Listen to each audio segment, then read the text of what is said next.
నమస్తే, welcome to Telugu one cinema. This is దివేశ్రీ. Star choreographer Shekhar master గురించి ప్రత్యేక పరిచయ వ్యాఖ్యలు అవసరం లేదు.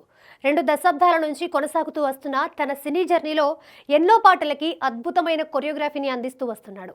జనతా గ్యారేజ్లోని నేను పక్కా లోకల్ సాంగ్, దివి నుంచి భువికి దిగువచ్చావా యాపిల్ బ్యూటీ, బ్రూస్లీలోని కుంఫు కుమారి, ఫిదా నుంచి వచ్చిండే, సరైనోడులో బ్లాక్ బస్టర్, ఖైదీ నంబర్ 150లోని అమ్మడు లెట్స్ డూ కుమ్ముడు, దువ్వాడ జగన్నాథం సినిమా నుంచి సిటీ మార్ సాంగ్, ఇస్మార్ట్ శంకర్ నుంచి దిమాగ్ ఖరాబ్, గుండెజారి గల్లంతయింది నుంచి టైటిల్ సాంగ్, అలా వైకుంఠపురంలోని రాములో రాముల, ఇలా చెప్పుకుంటూ పోతే ఎన్నో పాటలకి తనదైన స్టైల్లో స్టెప్పులని అందించి నేటికి ఆ స్టెప్పులని ప్రేక్షకులు ఫాలో అయ్యేలా చేస్తున్నాడు.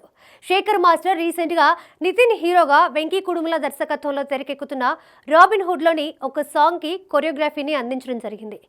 అది దా సర్ప్రైజ్ అంటూ సాగిన ఆ సాంగ్ మూవీలో వచ్చే ఐటెం సాంగ్ అని అర్థమవుతోంది. ప్రముఖ హీరోయిన్ కేతికా శర్మపై ఆ సాంగ్ చిత్రీకరించడం జరిగింది.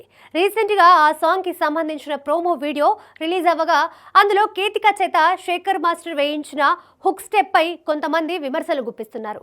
శేఖర్ మాస్టర్ ఈ మధ్య శృతి మించుతున్నాడేంటి అంటూ సోషల్ మీడియా వేదికగా కామెంట్స్ కూడా చేయడం మొదలుపెట్టారు.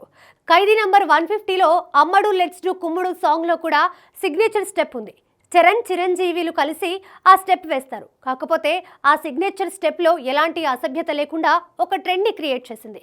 నేటికి చాలా మంది ఆ హుక్ స్టెప్ వేస్తూ ఉంటారు. కానీ రాబిన్ హుడ్లో కేతికా శర్మ చేత వేయించిన స్టెప్ మాత్రం అంత ఆక్షేపణీయం కాదని, సోషల్ మీడియా యుగంలో అలాంటి స్టెప్పులు పిల్లలపై ప్రభావం చూపిస్తాయని సామాజిక విశ్లేషకులు సైతం అభిప్రాయపడుతున్నారు.